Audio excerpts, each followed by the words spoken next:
His name is Bueno, and I'll be honest, he completely blindsided me. We got him during COVID and he was very, very cute. So, in spite of the head-spinning cost the breeder was extorting from a cheapskate like me, whilst looking into his eyes, she extracted the money and sent us home with a cockapoo that had its own designs on life, probably including a Bentley like the one we helped the breeder buy. We spent what felt like years in a baby-brained haze trying night and day to teach him to sleep downstairs, go wee-wee outside and do tricks to earn his food. But vengeance has a long memory. And now he's 4, he's getting his own back by kicking me out of my own bed, acting like we're trying to poison him whenever we spend less than £20 on his tea, and eating grass until his poo becomes yellow, so we end up spending money on a very clever dog that's now eating everything the vet gives him at a price per biscuit that I reckon is adjacent to a night at the Ritz. On top of that, he made me more broody, but isn't going to grow up, get a job and look after me in my twilight years. I try explaining this natural order to him, promising I'll look after his puppies in my retirement, but he's got my number, and he knows it. He does the smartest thing a clever person can do, act soft. It's all a game to him. He takes enormous pleasure from mortifying us sapiens. When guests come around, he'll start with a small toy, let his tongue loll out, beaming at them with his fluffy old man face until they're putty in his paws. Then, whilst my back is turned, he'll bring out a big teddy or start idly tossing a pillow, luring them into holding it for him. His face then lights up in delight as my guests and I realise simultaneously he's tricked them into being an enabler for his lipstick gyrating happy hour. When we got him, I thought all the walking would do me good, but no, it gives me hay fever, and Bueno is just lazy enough to make a 45-minute walk about as strenuous as eating a cake. So once he's taken me for a hike to the perfect Instagram spot, he wants his close-up and is eager to get a lift home to filter himself.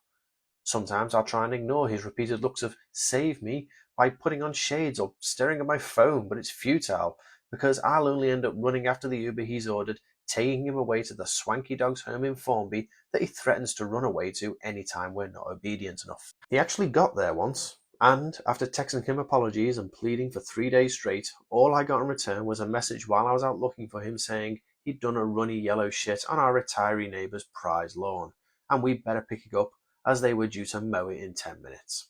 And after I'd picked it up, apologised profusely, then gone back inside, I got a knock on the door saying that he'd left them an art project in the back garden as well. We only got him home because the cheque he'd wrote from my account bounced. My wife has truly amazing eyes, but honestly, if they looked at me like Buenos do, that'd be it for me. I'd never be able to zone out. As it is, I'm exhausted just listening to him, and that's the second smartest thing he does. Getting everything done for him, using just his eyes. His brand of control works better on me than if he'd fitted me with an electric collar. Last week he sent me out for new treats. There wasn't anything special going on, he just sensed I was weak and having trouble offloading the last few 20s in my wallet. I tried to appease him, but he turned them away and sent me back out for something more expensive. Actually, his words were more prestigious, but I took his meaning. This week he's asking me to cancel all our many subscription-based services and sign up to one that delivers ludicrously exaggerated dog food for him to inspect, then probably refuse in favour of some foie gras. There seems to be quite a few options out there for him, but I reckon he's going to plump for the Dubai-priced one or the celebrity dogs advertised on his Instagram, so that he not only looks like he's living his best life, he's living mine as well. He keeps telling me he loves me most, but only because he knows it pisses Alice off, which then causes me even more social strain than he does alone. I'm in an abusive relationship with my dog. He extorts everything from me except the blood in my veins, but most times not even the food I'm putting in my mouth. He really is clever, and for that I'll take some credit. I taught him to walk off the lead quite happily, not crossing a road unless I say so, nor will he greet another dog without my permission. I'm constantly telling him he's a good boy, but apart from betraying a self-satisfied smile occasionally, that's where his gratefulness ends. They say AI will take over the world because in order to accomplish its goal, its first rule is self-preservation. Well, I taught Bueno that, and good luck to AI trying to beat him to world domination. I'm backing the dog. Bueno understands at least 20 words of the English language, whereas neither I or AI comprehend any of his. He's been studying crypto in his spare time and has made himself the highly paid science consultant for my book. He's also online advising criminally awful humans like stockbrokers about avoiding taxes and hiding money in investments. He's doing really well, but I'm sure he's only doing it at all because it pisses off a cookie-enthused lefty like me.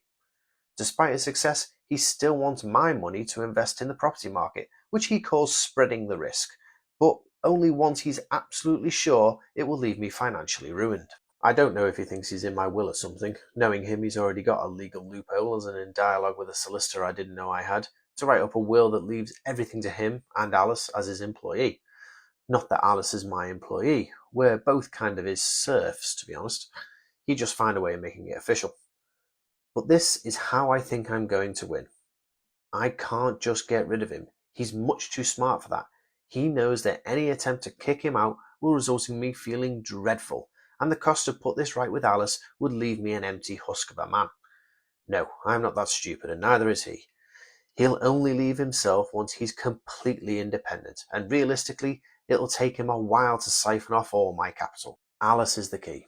Like all good negotiators, Bueno never shows weakness, and while he was a puppy, I foolishly showed him all of mine.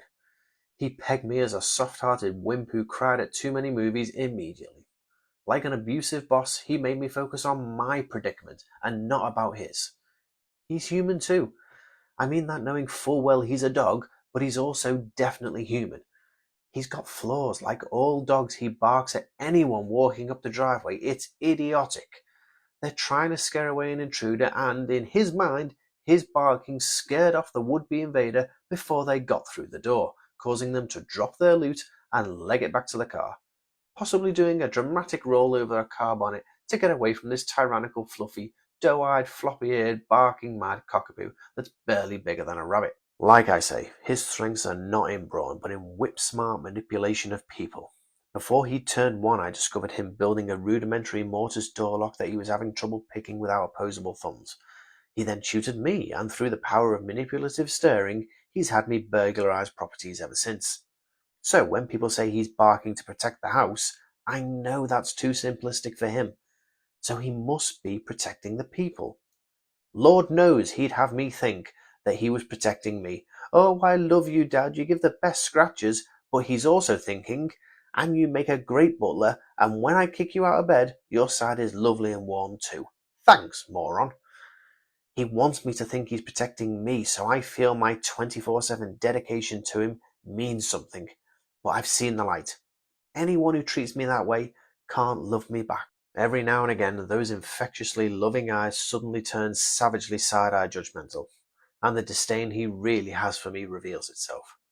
But he loves Alice. I know it now.